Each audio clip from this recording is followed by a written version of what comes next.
Amen, amen. Amen. Kwa hiyo tutafungua kitabu ya Mwanzo 40:14 peke yake, tusikie Mungu anataka kusema nasi nini. Karibu kwa mtumishi wa Mungu David kutusomea kitabu cha Mwanzo 40:14 peke yake. Karibu baba. Tunasoma kitabu cha Mwanzo 40:14. Tunasoma katika jina la Yesu Kristo. Amen. Ila unikumbuke mimi utakapopata mema, ukanifanyia fadhili na kuomba, ukanitaje kwa Farao na kunitoa katika nyumba hii. Amen. Amen. Yes, Bwana Yesu asifiwe sana. Amen. Tushangilie kwa ajili ya usomi wetu. Tuko na somo ambalo nasema usiponikumbuka Bwana atanikumbuka. Usiponikumbuka Bwana atanikumbuka. Nisalimie tu jirani yako, mwambie usiponikumbuka Bwana atanikumbuka. Msalimie, mshike tu mkono, usimwogope hata kama anakufungia sura. Mwambie tu jirani, usiponikumbuka Bwana atanikumbuka. Usiponikumbuka Bwana atanikumbuka. Bwana Yesu asifiwe sana.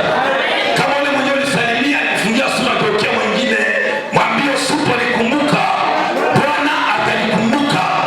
Usiponikumbuka Bwana atanikumbuka. Amen. Amen. Somo hii ni somo ya watu wazima, ya watu wakomavu, ya watu ambao wanajitoa kwa hanga kutangaza msimamo wa kipekee, ya watu ambao walikuwa wametema tumaini yao kwa wanadamu, ya watu ambao walikuwa wakitema tumaini yao ama mahesabu yao kwa watu. Wenyewe walikuwa wanatia kwamba watu ndio kila kitu kwao, lakini wanaingia katika msimamo kutangaza ya kwamba usiponikumbuka Bwana atanikumbuka. Amen. Somo hii ni ya watu wawili. Mmoja anasema usiponikumbuka Bwana atanikumbuka, na inawezekana huyu ambaye anasema usiponikumbuka Bwana atanikumbuka, labda alikuwa na rafiki ambaye alimsaidia na akafanikiwa, na alipofanikiwa akapata nafasi nzuri akamsahau.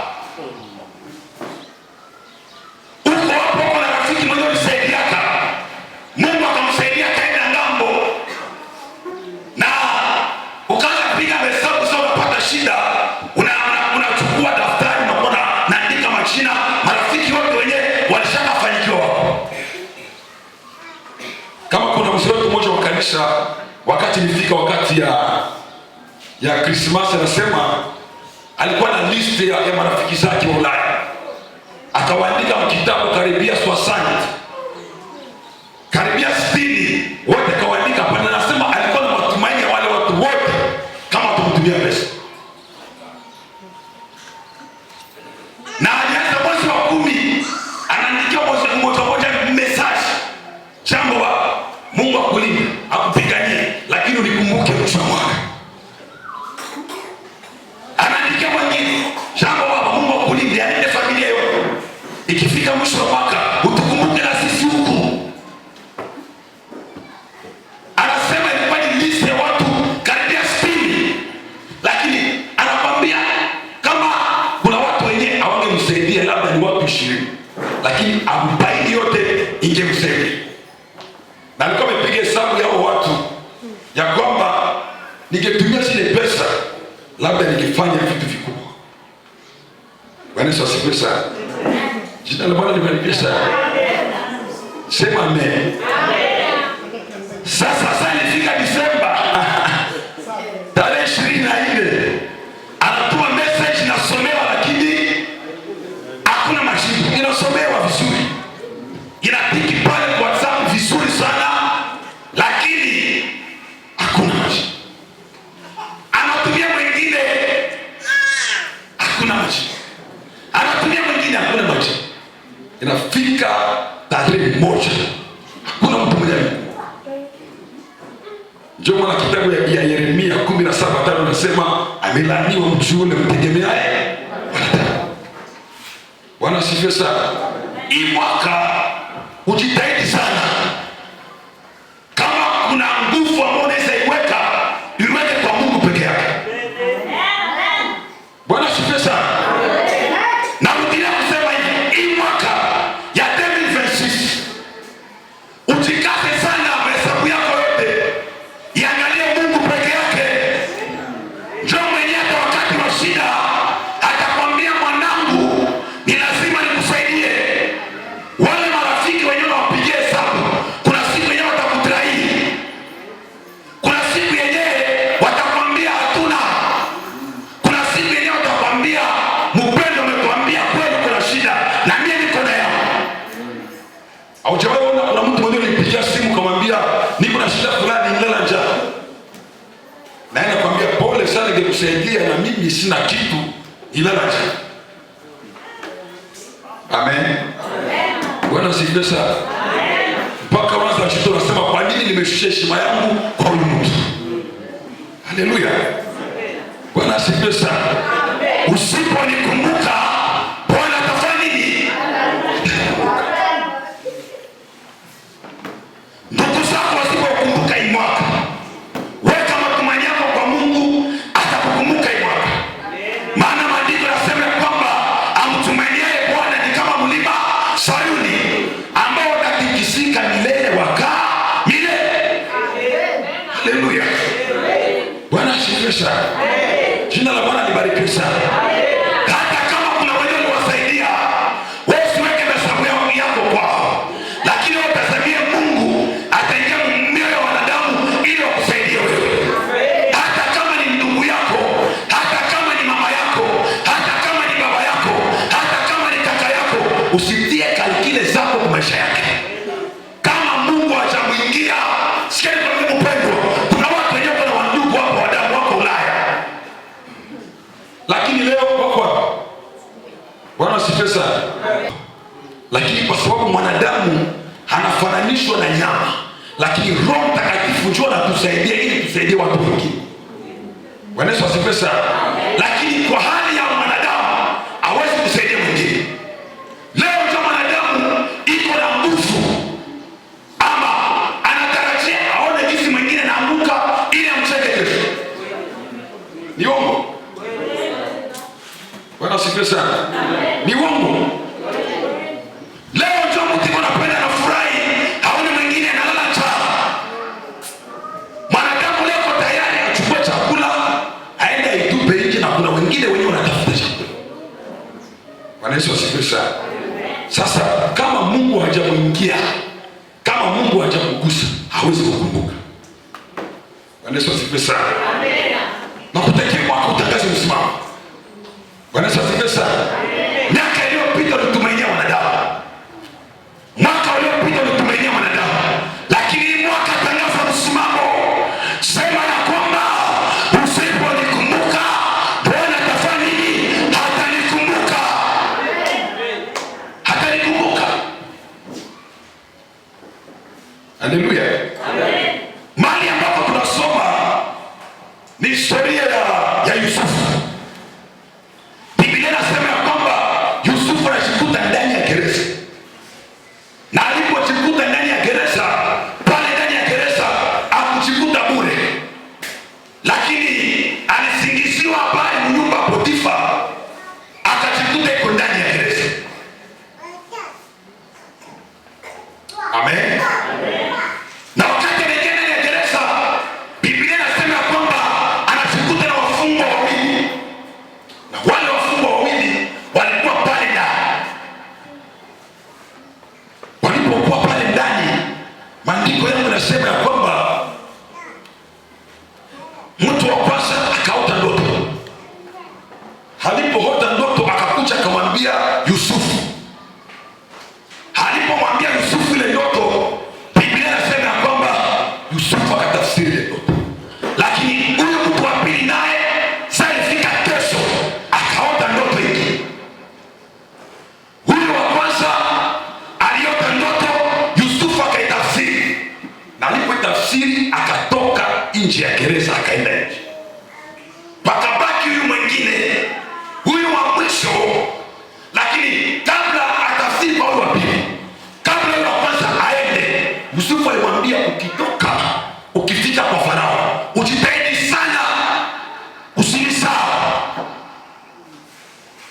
Usikaze sana unitaje kwa Farao ili akuje anitoe hapa ndani. Amen, amen. Usisahau somo letu nasema usiponikumbuka Bwana atanikumbuka.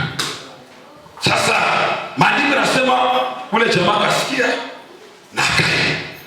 Na alipoenda nje, Biblia inasema kwamba hakakaa kasahau wewe yeye Yusufu alifanya kwake.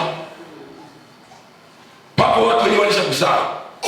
Kuna video ilifanyika kwao, walisha kusahau. Haleluya. Amen. Yesu asifiwe sana. Jina la Bwana libarikiwe sana. Biblia inasema kwamba mtu wa pili akaota ndoto pia akatafsiri. Huyu mtu wa pili akaenda, wakati alitoka Yusufu alimwambia ukitoka unakatiwa kichwa na unakufa mara moja. Huyu wa kwanza mwenye alitoka Yusufu alimwambia ukitoka hapa ndani Farao atakurudisha kazi.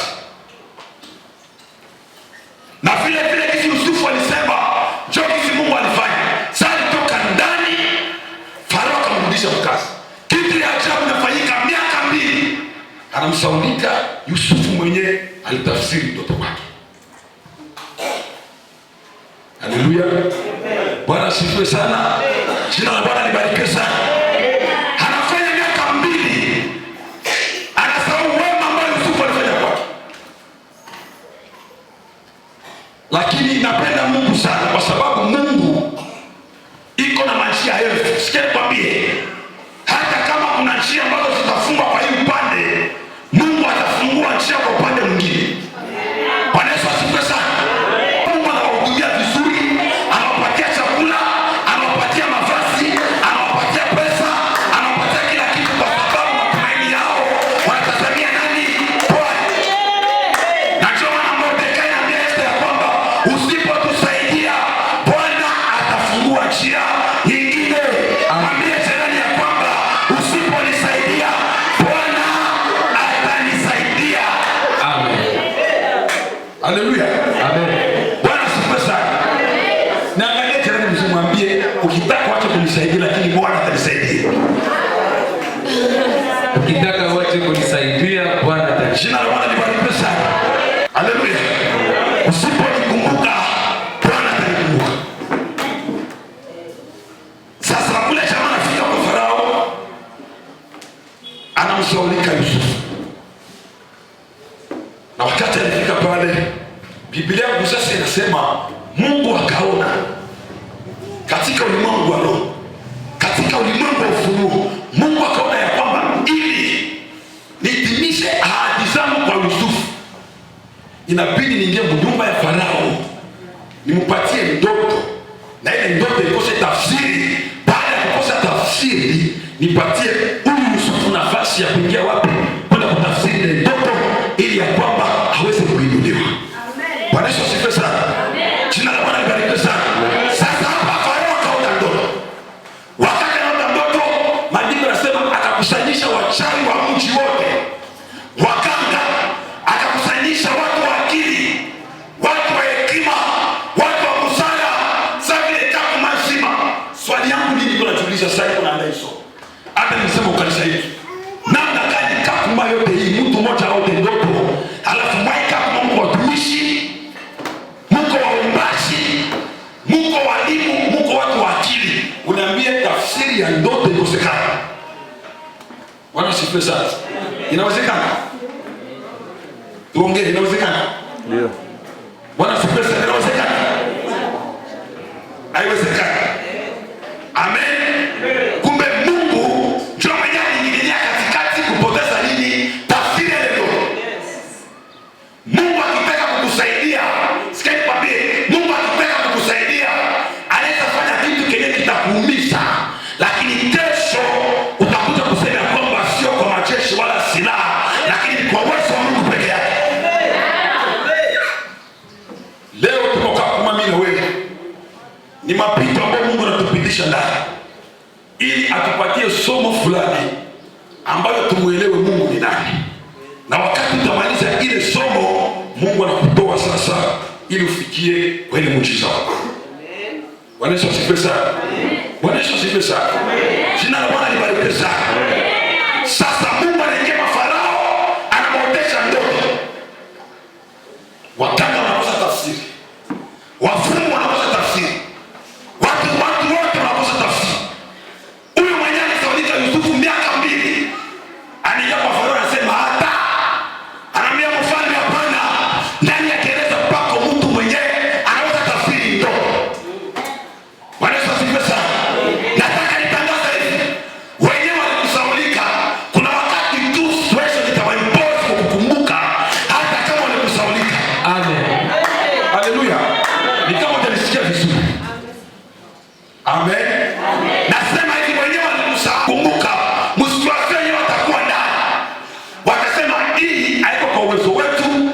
kwa uwezo ya ule mama, iko ndani ya uwezo ya ule baba.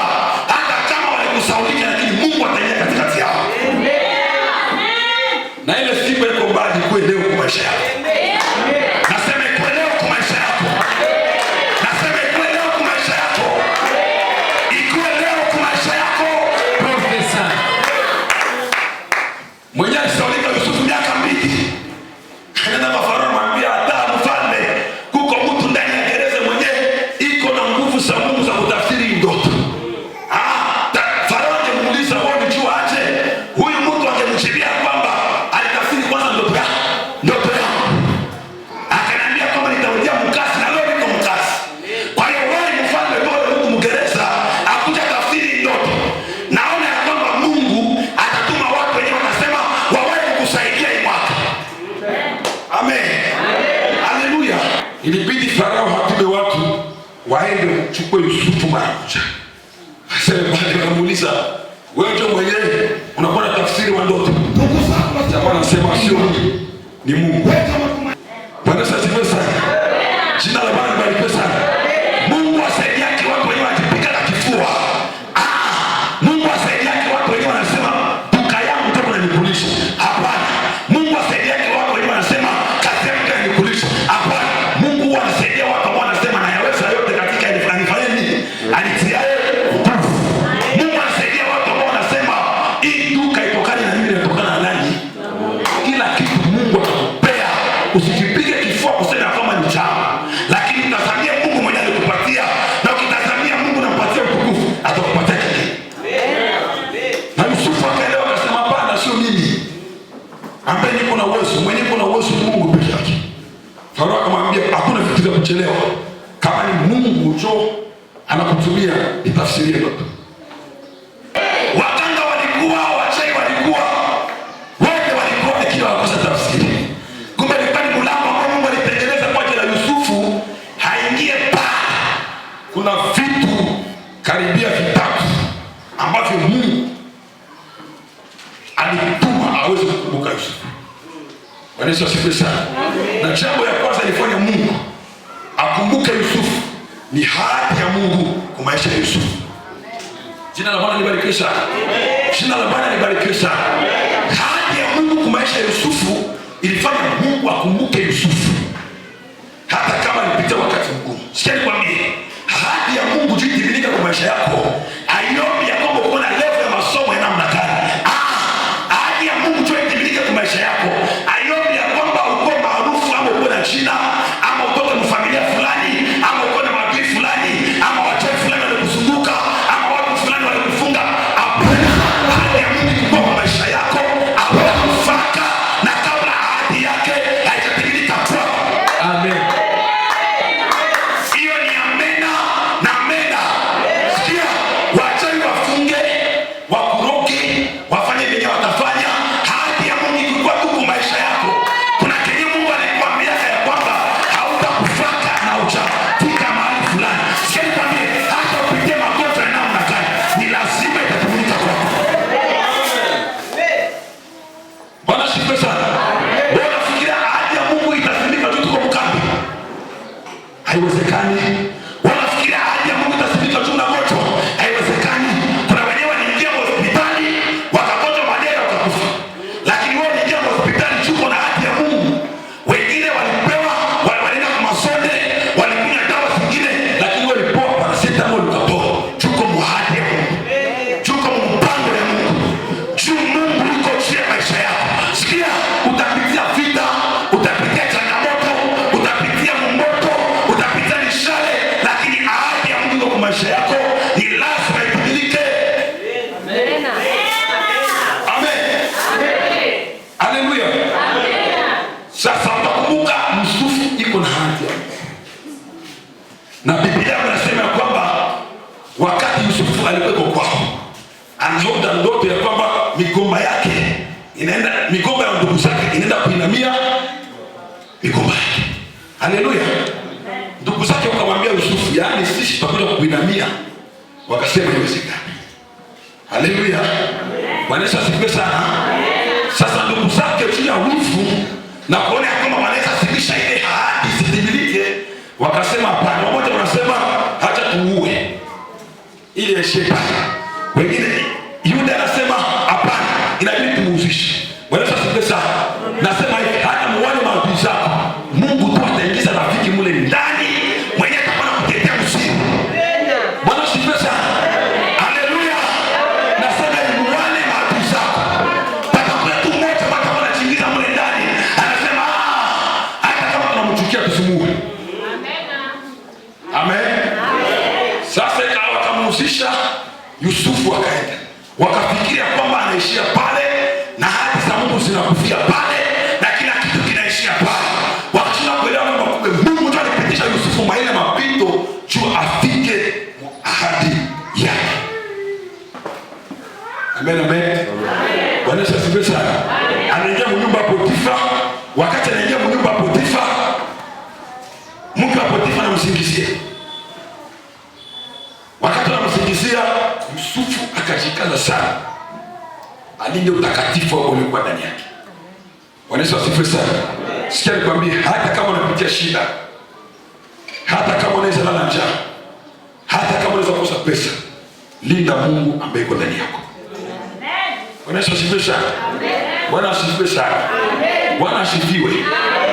Hata kama kuna kitu chochote yapata, nataka nikutie moyo, heshimisha Mungu ambaye yuko ndani yako. Kuna siku Mungu atakukumbuka. Nasema kuna siku Mungu atakukumbuka. Kuna siku Mungu atakukumbuka. Mungu ambaye yuko ndani yako usimtrai. Yusufu akasema ina shida, unisingizie kama nilibaka huyu mama, lakini Mungu ambaye yuko ndani yangu, Mungu ambaye yuko ndani yangu nitamchunga vizuri sana. Leo hii wanakusema vibaya. Juu kila siku naingia mlango ya kanisa, kila siku naomba, kila siku naenda kukwaya, kila siku nafanya kazi ya Mungu. Wanasema ule dada alishazeeka, tunafunga vitambala kila siku. Hata ule waka, hata fanya kazi. Sikia nikwambie, maisha yako kwa mikono ya Mungu. Na nitangaza ya kwamba utaolewa na ndoa yako itakuwa ya baraka sana, kwa sababu unachunga Mungu ambaye yuko ndani yako. Haleluya. Bwana asifiwe sana. Usikubali watu wa dunia hii wakufanye uweze kumwacha Mungu wako. Hata upitie changamoto ya namna gani, sema ya kwamba nitasimama kwa sababu, nitasimama kwa munara ili nione vile ambalo Bwana atakalo litenda kwa maisha yako. Amen. Biblia inasema Yusufu akaitika kusingiziwa, lakini Mungu ambaye alikuwa ndani yake akaitika kumheshimisha. Amen. Bwana asifiwe sana. Jina la Bwana libarikiwe sana. Mke wa Potifa akushaambia Yusufu ya kwamba uzini na mimi, hii nyumba itakuwa yako na hiyo vitu vitakuwa. Yusufu anakumbuka, mimi sina ahadi ya kufanya nini, ya kumiliki nyumba. Mimi niko na ahadi ya kutawala watu. Ukijua ahadi yako ni kubwa sana, mambo ya dunia hii, mambo mdogo mdogo, hautatuma watu Mungu. Hapana, utajua kwamba ahadi yangu ni kubwa sana, lazima nimchunge Mungu ili ahadi yangu ikamilike. Amen. Haleluya. Amen. Yusufu anasema kuna shida, kama mtanisingizia sawa. Wanamsingizia, wanampeleka mgereza na ushahidi hivyo ya nguo. Bwana asifiwe sana. Kuna kipindi kingine ambao unapitia, hata waambie watu watakuelewa, hata waambie ndugu zako watakuelewa, hata waambie watu wa karibu yako watakuelewa. Kuna wengine wanavaa vizuri, unaona iko mbarabara vizuri, lakini ndani ya moyo unavuja damu. Bwana asifiwe sana. Ndani ya moyo kuna mishale inapigwa ndani, lakini leo Mungu anasema hatakukumbuka. Leo Mungu anasema anaenda kukukumbuka sasa. Anaenda kukausha machozi na ile damu ambayo inavuja ndani yako. Bwana asifiwe sana. Biblia inasema Yusufu aliingia ndani ya gereza. Na njoo hili ilifanya Mungu akumbuke Yusufu. Hamna, kwanza analinda utakaso, na jambo la pili anamchunga Mungu, anaitika madharau juu ya Mungu. Sikia, itika madharau leo juu ya Mungu ili uheshimike kesho. Amen. Bwana asifiwe sana. Itika utukaniwe leo juu ya Mungu ili kesho Mungu atimize ahadi zake kwa maisha yako. Amen. Sote sisi tuko hapa, tuko na ahadi za Mungu. Hata kama nikutabiria Kongo miaka ilishapita, na kia kuambia hivi, hautakufa na ili hadi haijatimilika. Bwana Yesu asifiwe sana. Bwana asifiwe sana. Wewe unafikiria miaka inaenda inaishia pale? Sije nikwambie, dakika moja inawezekana maisha yako kubadilika. Saa moja inawezekana Mungu kubadilisha maisha yako. Mwaka mmoja inawezekana Mungu kubadilisha maisha yako. Siku moja inawezekana Mungu kubadilisha maisha yako. Sema Bwana ifanye kwangu. Sema tu Bwana ifanye kwangu. Na Yusufu anachotambua, Mungu anakumbuka Bwana, huyu jamaa alimchunga. Sasa ndugu zake, palikuwa vita ya ndoto. Kenye kitafanya ni muinue Yusufu itapitia Mungu ndoto. Sikia nikwambie, mhuduma yako ndio mwenye Mungu atapitia. Bwana asifiwe sana. Amen. Bwana asifiwe. Sasa kama una huduma hapa PH sijui. Amen, amen. Kama una huduma, jitahidi sana utafute huduma ya kuifanya hapa, ili siku moja Mungu akumbuke kazi ambayo ulikuwa unafanya. Amen. Amen. Nisalimie tena yako, mwambie unafanya kazi gani? Msalimie vile vile, ni kazi ya kutoa watu kanisa. Niulizeni vizuri, kazi gani unafanya? Mpeleka information ya Mungu. Kutukana watumishi. Kusarau wachungaji. Bwana Yesu asifiwe sana. Mungu atakumbuka mkasa ile unafanya nini? Na maandiko yanasema vizuri hapo, ndacho mtu ndicho atakacho. Mungu atakumbuka mkite leo ufanyaki. Atakumbuka mkite unafanya nini? Ilibidi Mungu akumbuke Yusufu kwa ile ndoto. Sasa mara nyingi Mungu anaheshimisha mtu pale kwa ile Sauli.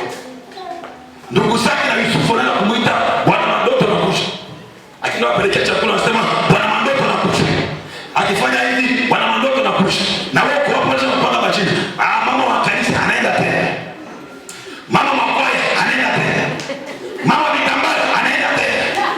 Baba wa kanisa anaenda tena. Sikia, ile sikuvunje moyo. Mwambie jirani, hata uniseme sitavunjika moyo. Nitamshika Mungu kwa bidii sana ili anifanyie. Bwana asifiwe sana. Nisalimie jirani, mwambie uniseme, usiniseme, sitatoka PH, nitakaa hapa hapa.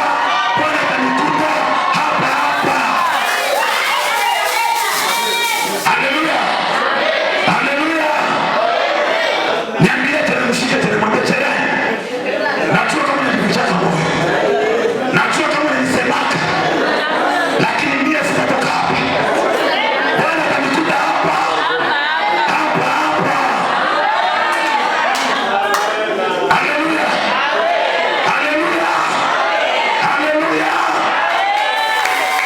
Mungu wa mchungaji David anza kufanya kwa jina la Yesu. Nasema Mungu wa mchungaji David anza kukumbuka leo kwa jina la Yesu. Vile tumesimama kwa msimamo, vile tumetangaza msimamo, vile tu watu wanasema lakini utashukisha Mungu. Natangaza hivi, Mungu wa madhabahu akukumbuke leo, akuheshimishe mbele ya ndugu zako katika jina la Yesu. Ulikuwa na kazi, baada ya siku ya leo Mungu akupatie kazi. Sema tunaipokea. Sema tunaipokea. Watu waliosaulika miaka, Mungu awalokalize mahali kwenye wako. Awakoseshe amani mahali kwenye wako. Awatembelee mahali kwenye wako. Wakupigie simu waseme ya kwamba tumekosa amani juu yako. Tumeona leo tukutumia hii pesa kwa sababu ulikuwa ndani ya moyo wetu. Haleluya. Haleluya. Anasaulika Yusufu miaka 2. Lakini miaka 2 Mungu mwenyewe alikumbuka Ana, akukumbuke wewe. Amen. Na kama Mungu mwenyewe alikumbuka Ana kumpatia mtoto, akupatie na wewe mtoto. Nasema akupatie na wewe mtoto. Bwana Yesu asifiwe sana. Sasa inabidi Mungu apoteze tafsiri. Hapa Yusufu anatoka. Wakati anatoka anachibia Farao, anamwambia sio mimi, ni Mungu ndiye mwenye iko na uwezo. Napenda Yusufu sana. Farao anamwachia pia siweza tafsiri hii ndoto. Bwana Yesu asifiwe sana. Yusufu anatafsiri ndoto, anamwambia mfalme, kwa ndoto uliota naona vitu viwili vyenye unatakiwa ufanye. Kwa sababu katika hii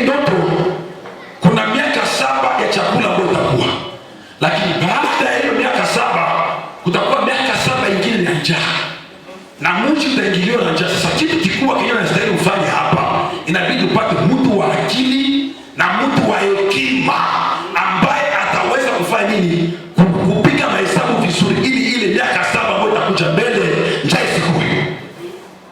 Bwana Yesu asifiwe sana.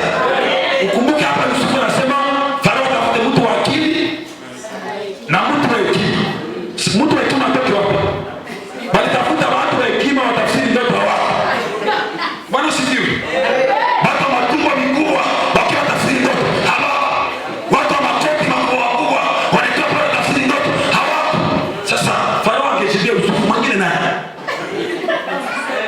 Na watu wa tafsiri ndoto. Bwana asifiwe sana. Sina bwana nibarikiwe sana. Haleluya. Ile shida yako na kusukuma polepole baraka yako. Mwambie kujerani niko na kusukuma polepole baraka. Amen. Sasa Farao akasema hakuna mtu mwingine hekima mwenye iko juu tuliwaita. Kama shangazi yangu wachawi niliwaita. Nilipiga masimu Marekani hawako. Napiga Australia masimu hawako. Mwingine ndio hekima akasema kuanzia leo.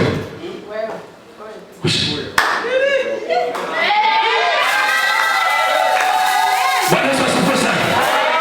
Farao akasema hivi, kuanzia leo, akapandisha Yusufu, kuanzia leo. Kuanzia leo kutoka mimi ni Yusufu. Haleluya. Na sikia, akasema hivi, kwa neno lake litatawala Misri yote, kwa neno lake. Kwa neno la nani? La Yusufu. Kila mtu atatii neno yenyewe Yusufu alisema. Nasema hivi, kwa neno lako kuna siku yenyewe itatawala ndugu zako.